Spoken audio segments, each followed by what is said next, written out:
This time we're going to be talking about the break statement, and what the break statement does is it continues to loop until when it gets to a particular point it breaks out of the loop. Okay, so right now we're going to leave this one right here, and we're just going to do a save as. Now we'll get to break.php and then we'll save that. Now we'll change this continue to break and see what is going to happen. Okay, let's save that, switch back to our browser, change this to break,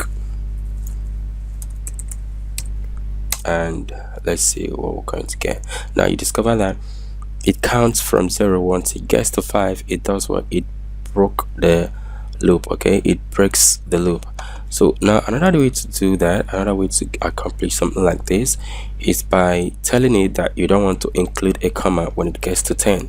Now if for instance we loop this, now you discover that when it gets to 10, let's remove this if statement here. When it gets to 10, you see after the 10 it still puts a comma from our concatenation statement here. So now we want to tell it that when it gets to 10, or if it gets to 10, we don't want to say this comma because that is our last number. So we can also use the break statement there. Okay, so now let's try that and see what it gives us in our browser. So we'll say if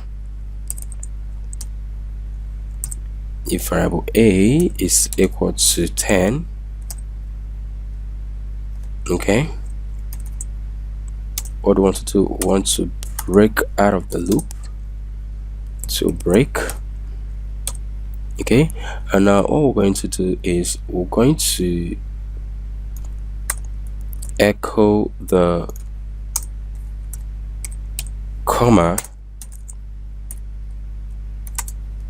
immediately after the if statement so that it understands what we're talking about very well. Okay, so let's refresh that and see. Now you see that after the 10 we have no comma there.